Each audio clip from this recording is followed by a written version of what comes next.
The Chennai Shopping Mall Shravana Sambaram KG Sale Nakshi Jewelry Mela Flat 50% off.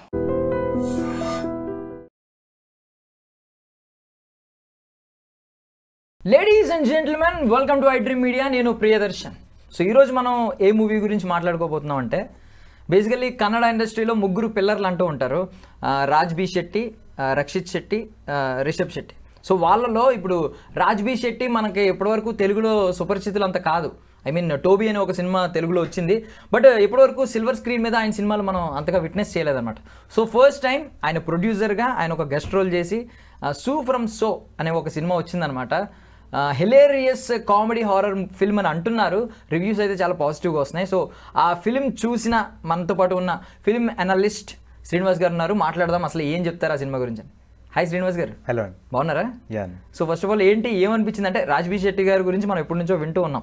ఈ గరుడు గమన వృషభ వాహన cinema గురించి ఆయన వన్ ఆఫ్ ద పిల్లర్స్ అని చెప్పి కన్నడ ఇండస్ట్రీలో యాజ్ ప్రెజెంట్, ఇప్పుడు అట్ ప్రెజెంట్. సో ఏమనిపించింది మీకు ఆ సినిమా? సినిమా చాలా బాగుందండి. ఆ టైటిల్ వచ్చినప్పటి నుంచే ఆ క్యూరియాసిటీ జనరేట్ చేసింది. పోస్టర్ కూడా చాలా బాగుంటుంది. ఒక అమ్మాయి అడుగు బయట పెడుతున్నట్టు, ఊరంతా పారిపోతున్నట్టు, రెండు కలిపి ఒకటే పోస్టర్లో చూపించారు కదా. ఆ విజువల్ పోస్టర్ చాలా బాగుంది. ఒకటేంటంటే మీరు అన్నట్టు ఈ ట్రయో ఏదైతే ఉందో, వీళ్ళు ఏ అటెంప్ట్ చేసినా పబ్లిక్ రెస్పాన్స్ బాగుంటుంది. మీరు అబ్జర్వ్ చేస్తే ఒకటి, వీళ్ళు సినిమా అనేది ఒక క్రియేటివ్ మీడియం అనేది వీళ్ళు బాగా డీప్గా అర్థం చేసుకున్నారు. సో క్రియేటివ్ ఫిల్మ్ మేకింగ్కి వీళ్ళు ఎక్కువ స్కోప్ ఇస్తున్నారు. వీళ్ళు ఏ సినిమా తీసుకున్నా కూడా you will find a lot of creative detailing in the movie. Toby cinema తీసుకున్నా తన యాక్టింగ్ చాలా బాగుంటుంది. రాజ్ ఈవెన్ ఇప్పుడు వీళ్ళు కలిసి ఒక సినిమా రాశారు అంటే అది ఒక అద్భుతమని ఫిక్స్ అయిపోవాలి. సో వీళ్ళు ఇచ్చిన సినిమా ట్రాక్ అన్ని కూడా మనం చూసాము. అలాగే ఇది కూడా ఇతని దగ్గరకు ఒక మంచి స్క్రిప్ట్ వచ్చినప్పుడు దీన్ని ప్రొడ్యూస్ చేస్తూ, యాక్ట్ చేస్తూ, ఒక సపోర్టింగ్ రోల్ యాక్ట్ చేస్తూ ఈ సినిమాని ఇంత సపోర్ట్ చేయడం వల్లనే ఈ సినిమాకి, అంటే రాజ్ ఉండబట్టే, ఈ సినిమాతో అసోసియేట్ ఉండబట్టే ఈ సినిమాకి ఇంత క్రేజ్ వచ్చింది. And we're lucky. అంటే ఈ సినిమా అటు హిట్ అవుతున్న టైంలో మనం జనరల్గా ఏదైనా వేరే లాంగ్వేజ్ సినిమా హిట్ అవుతుందంటే మనము యాజ్ ఆడియన్స్ కోరుకుంటాం మనకు తెలుగులో కూడా వస్తే బాగుంటుంది అని. కానీ ఇలాంటి మైత్రి లాంటి ప్రొడక్షన్ హౌసెస్ ఎట్లుంటారంటే దే ఆర్ సో ఇంటెలిజెంట్. ఆ హిట్ టాక్ స్టార్ట్ అవ్వగానే ఇక్కడ నుంచి ఒక ఎగ్జిక్యూటివ్ వెళ్ళిపోయి వాళ్ళతో ఒక కమ్యూనికేషన్ ఏర్పడుకొని అక్కడ ఆ సినిమా డబ్బింగ్ రైట్స్ చేసుకొని వెంటనే డబ్బింగ్ స్టార్ట్ చేసి చాలా తొందరగా వచ్చింది. యాక్చువల్లీ జనరల్గా మనకి 45 days 30 days పడుతుంది ఒక సినిమా వేరే లాంగ్వేజ్లో హిట్ అయ్యి తెలుగులోకి రావడానికి. ఇది చాలా తొందరగా వచ్చిందని చెప్పాలి. సో అండ్ ఇంకోటి, ఇప్పుడు వస్తున్న డబ్బింగ్ మూవీస్లో ఒక క్వాలిటీ ఇంప్రూవేషన్ చాలా ఉంది. ఈ సినిమా కానీ రీసెంట్గా వచ్చిన విజయ్ సేతుపతి మూవీ కానీ అసలు తెలుగు సినిమా చూస్తున్న ఫీలింగ్ ఉంది. అంత pure Telugu, pure native Telugu cinema చూస్తున్నట్టే ఫీలింగ్. ఎక్కడ కూడా మనకి అంటే 96% తెలుగు సినిమానే అని చెప్పాలి. కొన్ని చోట్ల మాత్రం క్లోజ్అప్ షాట్స్లో కొంచెం లిప్సింక్ ఉండదు కాబట్టి అది డబ్బింగ్ సినిమా అని మనం గుర్తిస్తాం. కానీ otherwise pure native Telugu cinema, full of entertainment, మంచిగా రాశారు, బాగా తీశారు. ఈవెన్ నేను కూడా అంటే పాజిటివ్ ఫీడ్బ్యాక్ ఎక్కడ పడితే అక్కడ వింటున్నాను అనమాట. అంటే చాలామంది నిజం చెప్పాలంటే ఒక్కరి ముఖం కూడా అందులో కాస్ట్ మెంబర్స్లో మనకి సుపరిచితులు కాదు. బాగా మేబీ అక్కడక్కడ ఒకరిని సప్తసాగరాలు దాటి, ఐ మీన్ కన్నడ ఇండస్ట్రీ సినిమాల్లో మాత్రమే చూసాం. అవి తెలుగులో డబ్ అవ్వడము, లేదంటే ఎక్కడైనా చిన్న రీల్స్లో ట్రెండ్ అవ్వడము, అలా చూసిన మొహాలు తప్ప బాగా సుపరిచితులైన మొహాలు ఎవరూ లేరు. అయినప్పటికీ కూడా అది తెలుగు సినిమా అన్నంత ఆదరణ దక్కుతుంది. మీరు ఇవన్నీ అన్నారు, డబ్బింగ్ గురించి కూడా మెన్షన్ చేశారు. చాలా అవుట్పుట్ చాలా బాగుంది. కన్నడ సినిమాని ఎవడో గుర్తించలేడు మహా అయితే క్లోజ్ షాట్స్లో అని. ఏంటంటారు అంటే, ఒక Kannada cinema without any face value, I mean ఒక నోన్ ఫేస్ ఇలా హిట్ కొట్టడం మనకు అసలు ఏంటంటారు? ఇది ఏమన్నా కొత్త ట్రెండ్ స్టార్ట్ అవుతుంది అంటారా, లేదంటే ఒక ప్యూర్ ఒక ఫిల్మ్ మేకర్ యొక్క గొప్పతనమే అంటారా? ఫిల్మ్ మేకర్తో పాటు ఇందులో క్యాస్టింగ్ చాయిస్ చాలా బాగుంది. యాక్చువల్లీ మనము చిన్నప్పటి నుంచి మనం కానీ మన పేరెంట్స్ కానీ మనం అబ్జర్వ్ చేస్తే, పాతతరం సినిమాలు చూస్తే కామెడీ జనరేషన్లో మనకి ఒక స్పెసిఫిక్ యాక్టర్స్ ఉండేవాళ్ళు. లైక్ రేలంగి గారు కానీ, రాజబాబు గారు కానీ, ఆ తర్వాత వచ్చిన చాలామంది, ఇప్పుడు సుత్తివేలు కానీ, సుత్తి వీరభద్రరావు కానీ, ఇలా డిఫరెంట్ ఏజ్ ఆఫ్ కేటగిరీస్లో పద్మనాభం గారు కానీ, అల్రామలింగి గారు కానీ, డిఫరెంట్ ఏజ్ ఆఫ్ కేటగిరీస్లో డిఫరెంట్ ఆర్టిస్టులు ఉండేవాళ్ళు. అందరు కలిసి ఒక హీరోయిన్తో పాటు ఒక అంబియన్స్ ఇచ్చేవాళ్ళు సినిమాకి. వాళ్ళు ఉన్న సీన్స్ అన్ని బాగుండేవి. వాళ్ళు చిన్న డైలాగ్ ఇలా పలికినా కూడా ఆడియన్స్ అంతా ఒక రెస్పాన్స్ ఇచ్చేది. సో అలాంటి సినిమాలు కొంచెం ఆ తర్వాత తరం అంటే కొంచెం ఈవీవి సత్యనారాయణ గారు హ్యాండిల్ చేసేవాళ్ళు, కొంచెం జంధ్యాల గారు హ్యాండిల్ చేసేవాళ్ళు. ఆ తర్వాత కొంచెం ఎక్కడో అంటే తీస్తున్నారు కానీ ఆ ఎఫెక్ట్ ఇంపాక్ట్ రావట్లేదు అని ఆ స్టాగ్నెన్సీ ఉంది. సో వీళ్ళు అలాంటి స్టైల్ని పట్టుకొని ఒక న్యూస్ సినిమాని, అంటే రెగ్యులర్గా మనం హారర్ సినిమా అనడానికి లేదు దీంట్లో దయ్యం ఉందా లేదా అంటే అది ఒక పెద్ద క్వశ్చన్ మార్క్. అది సినిమా చూసి తెలుసుకోవాలి.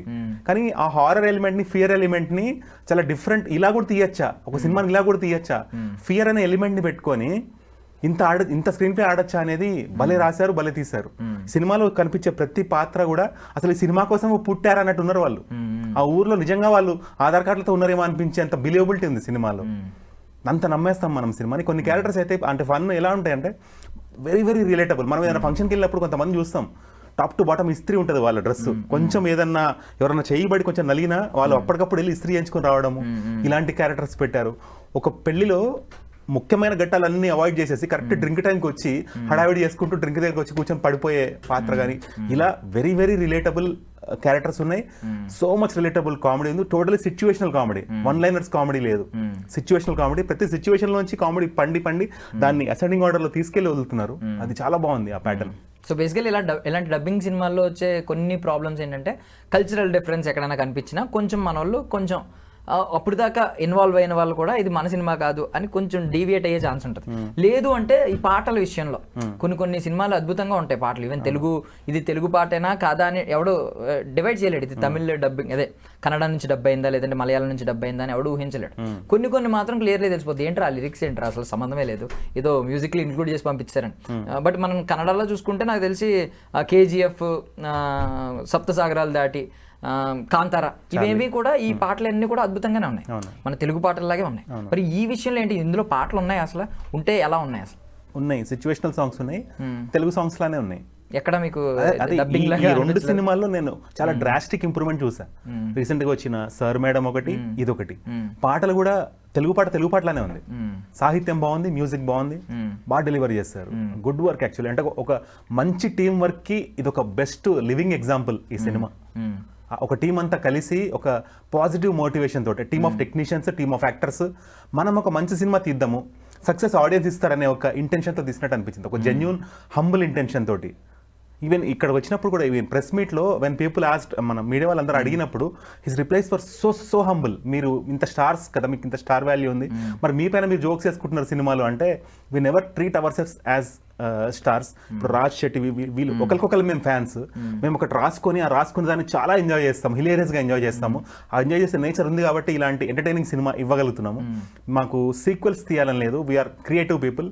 యాజ్ మచ్ యాజ్ పాసిబుల్ కొత్త సినిమాలతో ఆడియన్స్ ఎంటర్టైన్ చేస్తాము, కొత్తదనంతో అనే ఆ పాయింట్ నాకు చాలా మంచి అనిపించింది. ఓకే, సో కల్చరల్ డిఫరెన్స్ అయితే ఎక్కడ ఇక్కడ లేదు. అంటే ఇప్పుడు దేవుడిని స్పెసిఫిక్ గా దేవుడిని చూపించినప్పుడు ఆ కల్చరల్ డిఫరెన్స్ వస్తుంది. ఇప్పుడు ఇందులో దయ్యాన్ని సాంప్రదాయాలు మనం పెళ్లిళ్ళ గురించి మెన్షన్ చేశాం. అక్కడ ఈ సాంప్రదాయాల్లో మనకి వాళ్ళకి ఏం వ్యత్యాసం ఆన్ స్క్రీన్ కనిపించలేదు. ఇది ఎంటర్టైన్మెంట్ ఇండెక్స్ లో వెళ్ళింది కానీ cinema deep detail of incidents లోకి వెళ్ళలేదు. అందుకని ఆ కల్చరల్ డిఫరెన్స్ రానిలేదు. అది ఎక్కడో ఇంటెలిజెంట్ గా వాళ్ళు స్కిప్ చేసి ప్రాపర్ గా తీసుకుంటొచ్చారు. అంటే ఇది పాన్ ఇండియా సినిమా లాగా అనిపించేలాగా, ఎవరు అంటే ఎక్కడ రీజన్ వాళ్ళు, ఢిల్లీ వాళ్ళు చూస్తే హిందీలో ఇది వాళ్ళ సినిమా అనిపిస్తుంది. So most relatable comedy. So ఏమంటారంటే ఇప్పుడు నార్మల్గా ఎక్కువ మంది డబ్బింగ్ సినిమాల్ని ఓటీటీలో చూడడం మనకు అలవాటు అయిపోయింది. కొన్ని సంస్థలు ఉన్నాయి, ఆహా కానీ, సోనీ లివ్ కానీ, కొన్ని వాటిలో ఇలాంటి డబ్బింగ్ సినిమాలు చూస్తూ ఉంటాం. మరి ఇప్పుడు ఏమంటారు, సిల్వర్ స్క్రీన్కి ఇది ఖచ్చితంగా మిస్ అవ్వకూడదు, don't miss it in on silver screens అని అంటారా, లేదు తర్వాత చూడొచ్చు అంటారా? ఒక మంచి లాఫ్టర్ మనం కనుక ఒక 2.5 hours మెడిటేటెడ్ లాఫ్టర్ చేస్తే, మెడిటేటెడ్ అంటే మనం ఇంకేం ఆలోచించకుండా మనస్ఫూర్తిగా నవ్వితే, అది మనకు తెలియకుండానే ఒక 1 week or 10 days మనకు కావాల్సిన పాజిటివ్ బూస్టర్ ఎనర్జీ ఇస్తుంది బాడీలో. అది సినిమా గ్యారంటీ చేస్తుంది. అది ఇంట్లో కూర్చుంటే మనము ఎవరో కాల్ చేస్తారు, ఎవరో ఒకరు ఏదో ఒక డిస్టర్బెన్స్ అనేది ఉంటుంది. ఓటీటీలో చూద్దాం అనుకున్నా కూడా చాలా మంది ఓటీటీలో ఒప్పుకోకపోయినా ఇన్స్టాల్మెంట్ లో సినిమాలు చూస్తారు. హాఫ్ అన్ అవర్ ఒకసారి చూస్తారు, మళ్ళీ పాజ్ చేసుకుని ఏదో పని మీద వెళ్ళొస్తారు, మళ్ళీ వెనక్కి 5 minutes బ్యాక్ పెట్టుకొని మళ్ళీ చూసుకొని. ఇలా కాకుండా ఒక మెడిటేటెడ్ వ్యూయింగ్ అనేది థియేటర్ లోనే possible.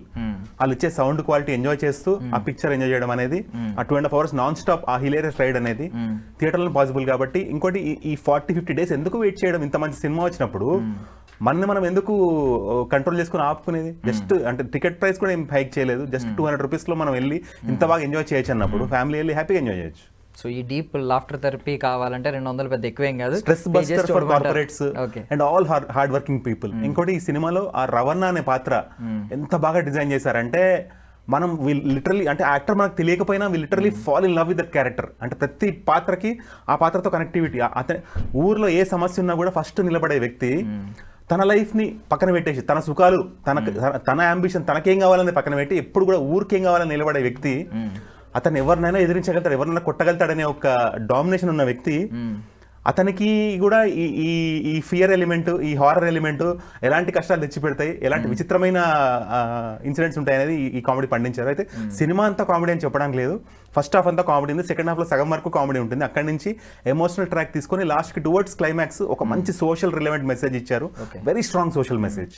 But do you believe అంటే జేపీ తుమ్మినాడు అనే వ్యక్తి ఇది, ఇతను ఒక యాక్టర్, ఇతను ఒక డెబ్యూటెంట్ ప్రాజెక్ట్ ఇది, అంటే ఎక్కడైనా ఒక డెబ్యూటెంట్ డైరెక్టర్ ఒక డెబ్యూటెంట్ అని ఏమన్నా అనిపించిందా, ఎక్కడైనా ఫీల్ వచ్చిందా? నిజంగా అనిపించలేదు. అంటే వీళ్ళంతా అంటే నాకు తెలిసి ఇంక్లూడ్ అయ్యి ఒక వర్క్ షాప్ చేసుకొని, వర్క్ షాప్ లో ఇప్పుడు మనము కలిసి టీమ్ గా ఎప్పుడైతే మనందరం కలిసి ఒకటి కొట్టబోతున్నామని ఆ క్లారిటీ ఉంటుంది. ఇప్పుడు ఇండియన్ క్రికెట్ టీం ఉంటుంది, ఏదైనా ఆడేటప్పుడు వాళ్ళ డెసిషన్స్ కానీ వాళ్ళవన్నీ కూడా ఒక మ్యూచువల్ గా ఉంటాయి, అంటే సెల్ఫిష్ గా ఉండవు. ఇక్కడ ఏ సినిమాలో ఏ పాత్ర కూడా సెల్ఫిష్ యాటిట్యూడ్, సెల్ఫిష్ డైలాగ్ అనేది లేదు అసలు. Everything was a contribution. ప్రతి సీన్ లో ప్రతి పాత్ర కంట్రిబ్యూషన్ ఉంది. అది మనకు తెలిసి అర్థమైపోతుంది. ఎందుకంటే ఆడియన్స్ ఇప్పుడు టెక్నికల్లీ సౌండ్ ఉన్నారు కాబట్టి తీసే సినిమాని కూడా అంటే along with the movie they're able to understand technical aspects of the movie. ఆ విధంగా కూడా సినిమా నచ్చేలా ఉంది. అలాంగ్ విత్ మూవీ తీసిన విధానం బాగుంది. Super super. Thank you so much for your valuable time అండి.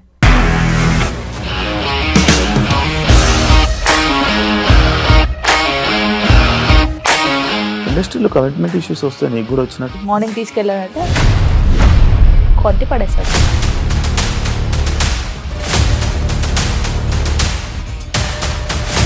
ఒక్కళ్ళు కూడా చూడలేదు ఈ సినిమా అని చెప్పడానికి కూడా చాలా ధైర్యం కావాలి. అది నిజం కదా, దాంట్లో ధైర్యం ఏంటి? ఇది నెక్స్ట్ డే ప్లేట్ మార్చేస్తే తప్పు కదా. As of now we're comfortable this అని నేను అనుకుంటున్నాను. రష్మిక గారిది మీది ఒకే ఊరు అంటే కదా?